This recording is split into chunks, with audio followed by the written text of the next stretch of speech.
சன்லேண்ட்ல சமைச்சா சக்தி தானா வரும். டைமண்ட் மேளா அட் ஸ்ரீகுமரன் தங்க மாளிகை.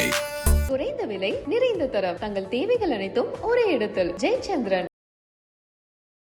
சூரபத்மன் வருகிறார். எல்லாரையும் சிறப்பிடிச்சு எல்லாத்தையும் வைக்கிற காலகட்டத்தில் முருகப்பெருமான் கொஞ்சம் பருவமான ஒரு பாடு போருக்கு வரக்கூடிய காலகட்டத்தில் இந்த திருச்செந்தூரை தேர்ந்தெடுக்கிறார். கடற்கரையோடு இருக்கிறதுனால இது தேர்ந்தெடுத்ததுனால திருச்சீர் அலைவாய் அது ஒரு பெயர். அதுக்கப்புறம் தான் தேர்ந்தெடுத்த இடம் தான். ஆமாம், முருகரை தேர்ந்தெடுத்த இடம் தான்.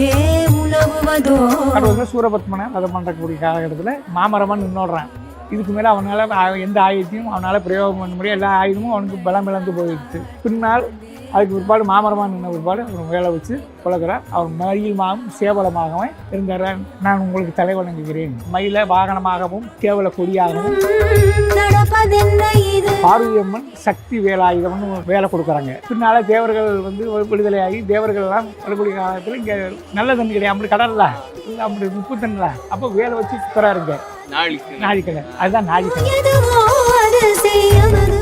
முருகர் சிலைக்கு பின்பகுதியில சிவன் சிலை லிங்கம் ஒண்ணு இருக்கு. அது பஞ்சலிங்கம் வந்து அது முருகருக்கு பின்னாலே இல்ல, விநாயகருக்கு பின்னால இருக்கு. விநாயகருக்கும் பார்வதி அம்மனுக்கும் நடுவில் ஒரு சுரு துவாரம் தெரியும். அந்த துவாரத்து வழியாக பார்த்தா நேரம் தெரியும். ஒரு காலகட்டத்தில் சிவபெருமான பூஜை பண்ணக்கூடிய காலகட்டத்தில் தேவர்கள்லாம் வராங்க. முருகர்கள் அடியார்கள்லாம் வராங்க. முருகா முருகா முருகா முருகான்னு வர பக்தர்கள் வாரா சொல்லி அந்த பூவோடையே அப்படி திரும்பிட்டார். கிழக்க பார்த்து ஆமாம், அப்படியே திரும்பி நிற்கிற கோலத்துல தான் சுவாமி கோவில்கள் இப்ப ஏறி போய் வணங்குற அதே மாதிரி இங்க இறங்கித்தான் போகணும். மனம் உருகி நீ இறங்கி வந்தால் நானும் உன்னை மனமுருகி உன்னை ஏற்றி விடுவேன். தலைவாசல் அடைச்சிருக்கிறதாவே பாக்குறோம். எனக்கு அப்பா சொல்லித்தான் தெரியும். அது ஒரு அசம்பாவிதம் நடந்தது. அதனால அந்த கதவை பூட்டிட்டாங்க. அறநிலையத்துறை கேபிக்கு அந்தசாமின்னு இங்கே தண்டுபத்துக்கார் இருந்தாங்க. அவர் வந்து திறக்க வச்சார். திறக்கணும்னு சொல்லி கம்பி பிடி எல்லாம் போட்டு திறந்து இது பண்ணாங்க. நாங்கள் சொன்னோம் வேண்டாம் திறக்க வேண்டாம்னு சொன்னோம். கேட்கலை. திறந்தார். அவருக்கு கை ஒரு மாதிரி ஸ்டோக் மாதிரி வந்து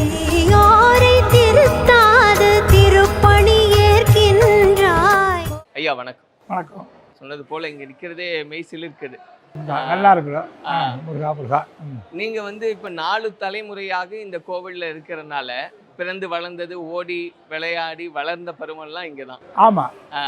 அப்ப இந்த ஆலயத்தினுடைய துவக்கம் அப்படின்றத பத்தி எனக்கு சொல்லுங்களேன். இந்த நீங்க என்ன கேட்டே வளர்ந்துருப்பீங்க இல்லையா? ஆமாம், கேட்டு தான் எங்கள் அப்பா சொல்லியிருக்கேன்.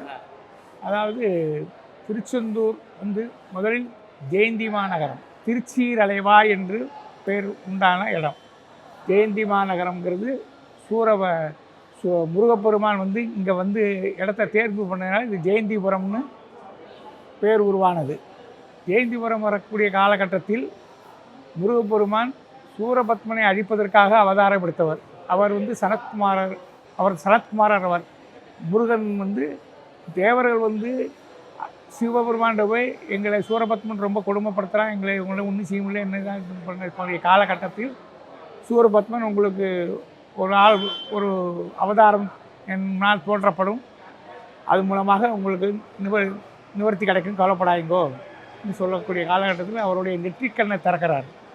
நெற்றிக்கண்ணை திறந்து அதில் ஒரு மூலமாக 6 பொறிகள் 6 இதாக வருகிறது. அந்த 6 பொறிகளையும் அக்னி பகவானும் வாயு வருண பகவானும் 2 பேரும் சேர்ந்து அவற்றை ஒப்படைச்சு நீங்கள் பொற்றாமரை குளத்தில் மூலவத்தில் கொண்டு விடுங்கோ சொல்லவும் அந்த பாதுகாத்து என்ன இவர்கள் வந்து குழந்தைகள் வந்து சூரபத்மன் வந்து எப்படியாவது நம்மளை அழிக்கிறதுக்கு ஆள் அனுப்பிடுவார் இன்னும் சொல்லி பயப்படுறான் சூரபத்மன். அதுக்காண்டி குழந்தைகளை பாதுகாக்கிறதுக்காண்டி 6 பொருளையும் நல்ல குழந்தைகளை ஒரு இடத்துல கொண்டு குளத்தில் விடுறாங்க. அதோட வெப்பம்லாம் தனியறதுக்காக வேண்டி அதுக்கு தான் வருண பகவானையும் சேர்த்து அனுப்பிச்சிருக்கார். அந்த காலகட்டத்தில் குழந்தைகள் குளத்தில் தாமரைப்பூவில் இதாகுது. கார்த்திகை பெண்கள்ங்கிற ஒரு 6 பெண்களை சிவபெருமான் அனுப்பிச்சு அவங்கள குழந்தைய வளர்க்க சொல்லி அனுப்புகிறார். அந்த 6 குழந்தைகளும் வளர்ந்து சிறப்பாக வளர்ந்து கொண்டிருக்கிற காலகட்டத்தில் பார்வதி அம்பாள் வந்து 6 குழந்தைகளும் ஒன்றாக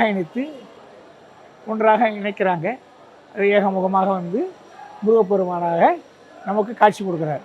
அப்படி காலகட்டத்தில் வளர்ந்து கொண்டிருக்கிற காலகட்டத்தில் சூரபத்மன் வருகிறார். சூரபத்மன் வந்து நம்மளை ஒன்றும் செய்யலை, எல்லா தேவரெல்லாம் அடித்து நுறுக்கி எல்லாரையும் சிறப்பிடிச்சு எல்லாத்தையும் வைக்கிற காலகட்டத்தில் முருகப்பெருமான் கொஞ்சம் பருவமான ஒருபாடு நேராக குரு பகவானை வரவழைக்கிறார். நம்ம அவர்களுக்கு துணையாக பார்வதி அம்மன் சிலம்பிலிருந்து 9 கற்கள் தெரிச்சு ஓடுது.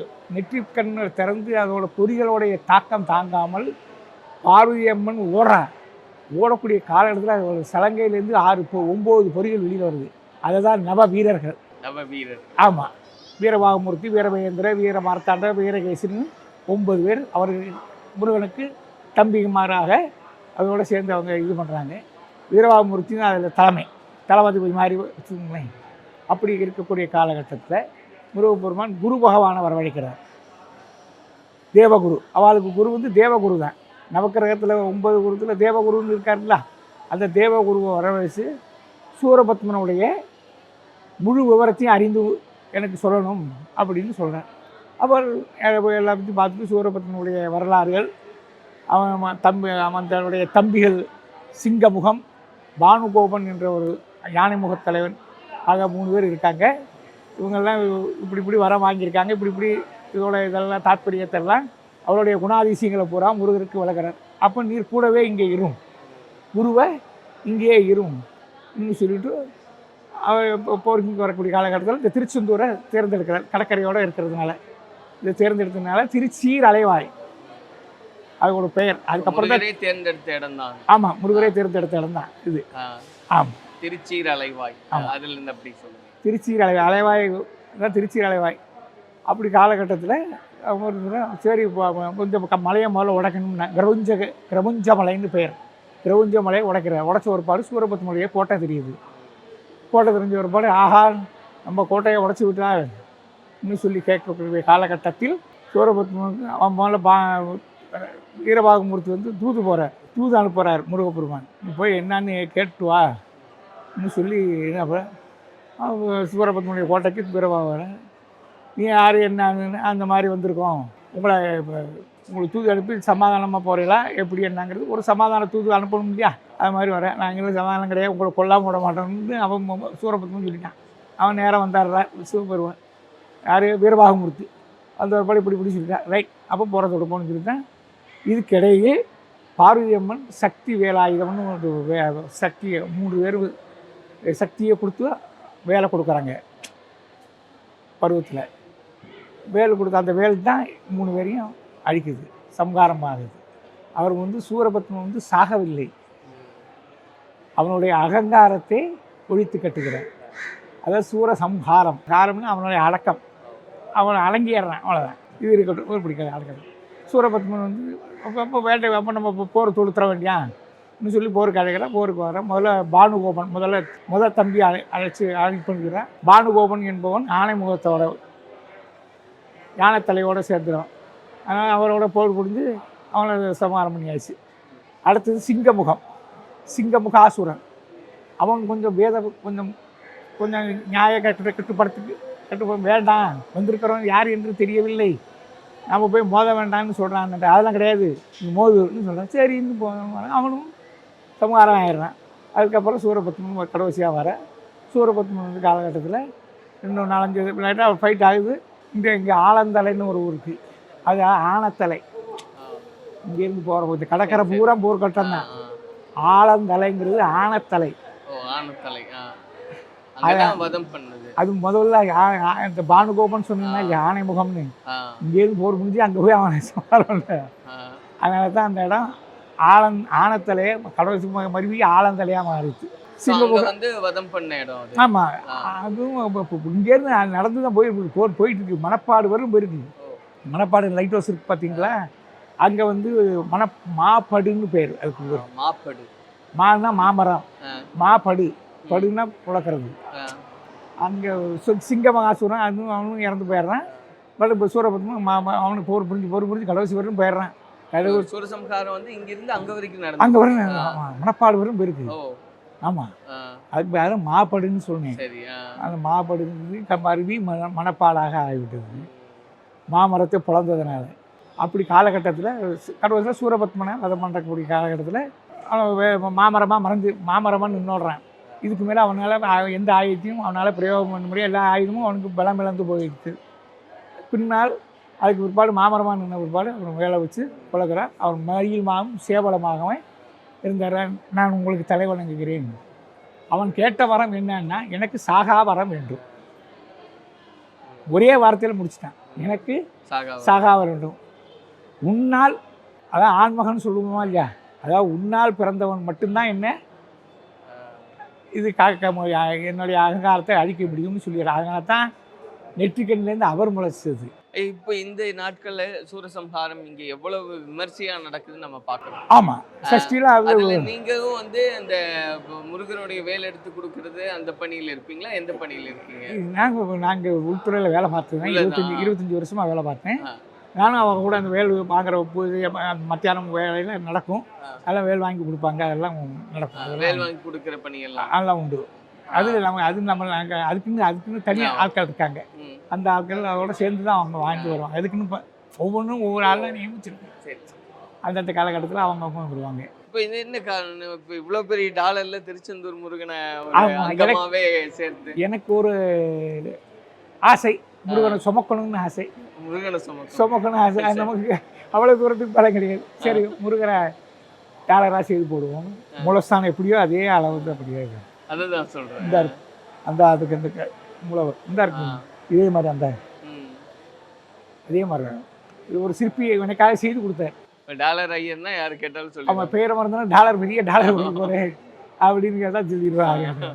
ஐயா, இப்போ இந்த ஸ்தலம் அந்த சூரன் முடிச்சிடுறேன். அந்த வந்து சூரன் சேவலும் மயிலுமாக அவன் ஆயிடுறான். உடனே அவன் தலையை கும்பிட்டுறான். உடனே அவன் மயிலை வாகனமாகவும் சேவலை கொடியாகவும் அவர் ஆட்கொண்டுங்கிறார். அவனே சூரபத்மனை ஆட்கொள்கிறது தான். ஆனால் அவன் சாகாவரம் சாகலை. அவனுடைய வரலாறு அப்படியே முடிஞ்சுது. பின்னால் தேவர்கள் வந்து விடுதலையாகி தேவர்கள்லாம் வரக்கூடிய காலத்தில் இங்கே ஜலம் நல்ல தண்ணி கிடையாது. அப்படி கடல்ல கடல் அப்படி உப்பு தண்ணில அப்போ வேலை வச்சு குத்துறாருங்க நாழிக்கிணறு. அதுதான் நாழிக்கிணறு. அது வந்து தேவர்களுக்காக முருகரால். ஆமாம், நீங்கள் போட்டு குடி ஜலம் நல்ல கங்கா ஜலம். இப்போ கொஞ்சம் உப்பாகி விட்டுருது. அதில் நல்லா இருந்தது. இப்போ நிறைய அதாவது அது ஒரு புண்ணிய தீர்த்தம். அது வந்து தேவர்களுக்காக தான் அது. ஆமாம், அப்போ தலைந்தாகத்துக்கு எங்கே எல்லாரும் அதனால் அவங்க வேல் குத்துன இடம் அது வேல் வாங்கி தேங்க. இப்போ உள்ள முருகர் சிலைக்கு பின்பகுதியில் சிவன் சிலை லிங்கம் ஒன்று இருக்கு. அது பஞ்சலிங்கம் என்று. அது முருகருக்கு பின்னாலே இல்லை, விநாயகருக்கு பின்னாலே இருக்கு. விநாயகருக்கு பின்னாடி. சரி. விநாயகருக்கும் பார்வதி அம்மனுக்கும் நடுவில் ஒரு சுரு துவாரம் தெரியும். அந்த துவாரத்து வழியாக பார்த்தா நேரம் தெரியும். அதில் தான் வந்து முருகர் அதெல்லாம் வழி, அங்கெல்லாம் வழி கிடையாது. முருகர் எல்லாம் முடிச்ச ஒரு பாடு முருகருடைய தோஷம் நிவர்த்தி பண்ணணும் இல்லையா. குருகிட்ட கேட்குறான், நான் என்ன செய்யணும்னு கேட்குறேன். எல்லாம் முடிஞ்சாச்சே, இந்த முருகர் தாராக இருக்க என்ன செய்யணும்னு கேட்குறேன். குரு சொல்கிறார், உங்கள் அப்பாவே நீ பூஜை பண்ணணும் சொல்கிறேன். சிவனை வழிபடுறேன். கர்ப்பகிரகத்துக்குள்ளே சிவபெருமான் இருக்காரு. அதான் இல்லை, அந்த அந்த பஞ்சலிங்கம் சொல்லக்கூடியது இல்லை. உள்ள கர்ப்பகிரகத்திலேயே சுவாமி கிழக்க பார்த்துருக்காரா, இந்த இடது பக்கத்தில் இருக்கு சிவபெருமான், சிவலிங்கம் இருக்குது. இங்கே தனக்கு தீவாரணை போற்றி தீவாரணை காட்டக்கூடிய முடித்த ஒருபாடு அங்கேயும் காட்டுவார் தீபாரணை. இங்கேயும் 9 காலம், அங்கே 8 காலம் சிவனுக்கு. இங்கே 9 கால பூஜைனா அங்கே 8 காலம் சிவபெருமானுக்கு. அப்படி காலகட்டத்தில் சிவபெருமான பூஜை பண்ணிட்டு இருக்காரு. அதுதான் உண்மை.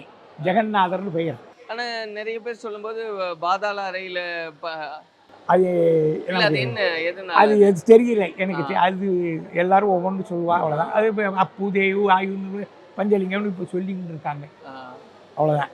ஆனால் அது உண்மை இல்லை. அது உண்மை இல்லை, அது சும்மா தான். அது முருகரை சுற்றி வரக்கூடிய பாதை. அது இங்கே பஞ்சலிங்கத்துக்குள்ளே இப்போ போனேன்னா அந்த லிங்கத்துக்கு ஏற்றால பாருங்க ஒரு நிலகதை இருக்கும், படி இருக்கும் இறக்குற மாதிரி. அது வந்து முருகரை சுற்றி வரக்கூடிய பாதை. அதுக்கப்புறம் தான் விநாயகர் எல்லாரும் வர. முருகர் அந்த மண்டபம் மட்டும்தான் உள்ளுக்குள்ளே இருந்தது. கர்ப்பகரமும் அர்த்த மண்டபம் மட்டும். இந்த அதுக்கு உண்டான மண்டபம் நாங்கள் நின்று அர்ச்சனை பண்ணுறோம்ல திரு சுதந்திரர், அது மட்டும்தான். அதுக்கு பிற்பாடு தான் ஒவ்வொரு கட்டடமாக கட்டி வராங்க. அந்த ஒரு பூதத்தான் இருக்கும் பக்கத்தில், இப்படி இருக்கும் ஒரு சட்டி மாதிரி. நீங்கள் உள்ளே போனீங்கன்னா பார்க்கலாம். பூதத்தான் விளக்கு, அது வாடா விளக்கு, நெய் விளக்கெல்லாம் போடும். அதுக்கு அந்த பல்பெல்லாம் கிடையாது. அதில் எப்படி நெய் தக்க தக்கதான் எரியும், நெய் விளக்கு. அதெல்லாம் முருகரை தரிசனம். ஒரு காலகட்டத்தில் சிவபெருமான பூஜை பண்ணக்கூடிய காலகட்டத்தில் தேவர்கள்லாம் வராங்க, முருகர்கள் அடியார்கள்லாம் வராங்க. முருகா முருகா முருகா முருகான்னு வர முருகரை பூஜை பண்ணக்கூடிய காலகட்டத்தில் ஆகா நம்ம பக்தர்கள் வாராசுடைய அந்த பூவோடையே அப்படி திரும்பிட்டார் கிழக்க பார்த்து. பூவோடு திரும்பிட்டார் ஆமா, பூஜை பண்ணும்போது. ஆமாம், அப்படியே திரும்பி நிற்கிற கோலத்தில் தான் சுவாமி இருக்கிறார். பூவோடு தான் இருக்கார் சுவாமி. கையில் பூவும் ஜபமாலை, ஒரு இதில் வேல் இருப்பில் 4 சதுர்பூஜமாக தான் இருக்கார். இப்ப கையில நீங்க சொன்ன மாதிரி பூ வந்து அங்க பூ அவர் பூஜை பண்ணுறதுனால அவர் ஜபமாலை அவர் ஜபம் பண்ணிக்கிட்டே இருக்கணும்ல. சதுர்பூஜம் இல்லை, மகாவிஷ்ணுக்கு சதுர்பூஜம் தான், எல்லாருக்குமே சதுர்பூஜம் தான். கடவுள் எல்லா தெய்வங்களுமே சதுர்பூஜமாக தான் இருக்குது. சதுர்பூஜா என்னவா இப்படி தான் நவாமணிலே வருது. அதனால் அவங்களுக்கு அப்படி தான் இருக்கணும். இப்போ நீங்க சொன்ன மாதிரி ஒவ்வொரு கோவில்லையும் ஒரு சில நம்பிக்கைகள் மக்களா நினைச்சுக்கிறது உண்டு. ஆமாம், இப்போ பழனியில் எடுத்துக்கிட்டோம் அப்படின்னா ஆண்டி கோலத்துல வந்து அந்த முருகனை பார்த்தா நம்ம ஆண்டி ஆயிரும். இப்படி அதெல்லாம் ஒன்றும் கிடையாது. அந்த மாதிரி திருச்செந்தூர் பத்தி என்னெல்லாம் இங்கே எதுவுமே கிடையாது. இங்கே வந்து சுவாமி வந்து அனுக்கிரக மூர்த்தி, அனுக்கிரக மூர்த்தி. அவர்கிட்ட எதுவுமே கேட்க வேண்டாம். அவர் வந்து எதுவுமே கேட்க வேண்டாம். நீங்கள் இங்கே பார்த்தாலே போகிறோம். எந்த கோரிக்கையும் வைக்க ஒரு வேண்டாம். கோரிக்கை நீங்கள் வைக்க வேண்டாம். அவரை பார்த்துட்டாலே போகிறோம். நம்ம பக்தன் வந்தப்போ நம்மளை பார்த்துட்டு போயாச்சு. சரி, அவருக்கு தெரியும் இன்னாருக்கு என்ன கொடுக்கணுங்கிறது அவருக்கு தெரியும். அவருக்கு இப்போ இந்த கோவிலுக்கோட சிறப்புன்னு சொல்லும்போது அதே மாதிரி கோவில்கள் இப்போ ஏறி போய் வணங்குற மாதிரி அதே மாதிரி இங்கே இறங்கித்தான் போகணும். அதுதான் கேட்குறேன். நீ இறங்கி எங்க மாதிரி எங்கிட்ட நீ இறங்கி வந்தால், மனம் உருகி நீ இறங்கி வந்தால், நானும் உன்னை மனமுருகி உன்னை ஏற்றி விடுவேன். அதுதான் தத்துவம். முதல்ல வாசல் வந்து அங்கே இருக்கு, தலைவாசல் கோபுர வாசல் அங்கே இருந்தது. அதுக்கப்புறம் தான் இங்கே மாறுது. சரி, ஒரு மதில் சோருக்கு 4 வாசல் உண்டு. அதே மாதிரி 4 வாசல் இருக்குது. ஆனால் முதல் வாசல் அதுதான் தான் இருந்தது. அதுக்கு பிற்பாடு தான் இங்கே மாறி. ஏன் தலைவாசல் அடைச்சிருக்கிறதாவே பார்க்குறோம்? அது அந்த வாசல் எதனால, அது ஒரு அசம்பாவிதம் நடந்ததுனால, எனக்கு அப்பா சொல்லித்தான் தெரியும். அது ஒரு அசம்பாவிதம் நடந்தது, அதனால அந்த கதவை பூட்டிட்டாங்க. ஆமாம். அதுக்கப்புறம் அறநிலையத்துறை கேபிக்கு அந்தசாமின்னு இங்கே தண்டுபத்துக்கார் இருந்தாங்க. அவர் வந்து திறக்க வச்சார். திறக்கணும்னு சொல்லி கம்பி பிடியெல்லாம் போட்டு திறந்து இது பண்ணாங்க. திறக்கக்கூடிய காலகட்டத்தில் நாங்கள் சொன்னோம் வேண்டாம், திறக்க வேண்டாம்னு சொன்னோம். கேட்கலை, திறந்தார். அவருக்கு கை ஒரு மாதிரி ஸ்டோக் மாதிரி வந்துருச்சு. அவர் அந்த பக்கமே வர வேண்டாம், இங்கே அடைச்சிருக்கோம். ஓ, இதுதான் காரணம். ஆமாம் ஆமாம். அசம்பாவிதம்னா எப்படி சொல்ல உங்களுக்கு, ஒரு அதாவது கர்ப்பஸ்திரீ சரி தவறி விழுந்தாங்க. அப்படி தான் நான் சொல்லி உங்களுக்கு செவி வழியா கேட்டேன். ஆமாம், எனக்கு தெரிஞ்ச செவி வழியாக வந்தது. அதனால அது அந்த மாதிரி இருக்கக்கூடாதுங்கிறதுக்காக இப்படி இங்கே இந்த பாதையை வச்சாங்க. சரி, அதனால அப்போ எந்த பயன்பாட்டில் இல்லை. ஆமாம், இந்த ஒரு வருஷத்துக்கு இருக்க இந்த பொட்டுக்கார சாத்துறதுக்கு வருவாங்க. இந்த ஐப்பசி மாதம் சஷ்டி முடிஞ்ச ஒரு படம் திருக்கல்யாணம் நடக்கும். மறுநாளைக்கு தெய்வான திருக்கல்யாணம். அதுக்கு பொட்டுக்கார சாத்துறதுக்காண்டி அங்கே வரணும். எல்லா அம்மனுக்கும் இந்த பொட்டு திருமாங்கல்யம் கட்டணும் இல்லையா, திருக்கல்யாணத்தன்னைக்கு நைட்டு. அது இங்கேருந்து சுற்றி வரக்கூடிய மழை காலமாக இருக்கும்ல, அதனால் அப்படியே நேரம் அங்கேயே இறங்கி அப்படியே போய் திருட்டு அப்படியே போயிடுவாங்க. அதுக்காக அந்த ஒரு காலகட்டத்தில் மட்டும்தான் திறப்பாங்க. அது அவங்க தான் போவாங்க, பக்தரெல்லாம் யாரும் போக மாட்டாங்க. அந்த மேலகாலம் அந்த பூஜாரி அவங்க. சன்லேண்ட்ல சமைச்சா சக்தி தானா வரும். டைமண்ட் மேளா அட் ஸ்ரீகுமரன் தங்க மாளிகை. குறைந்த விலை நிறைந்த தரம், தங்கள் தேவைகள் அனைத்தும் ஒரே இடத்தில். ஜெயச்சந்திரன்.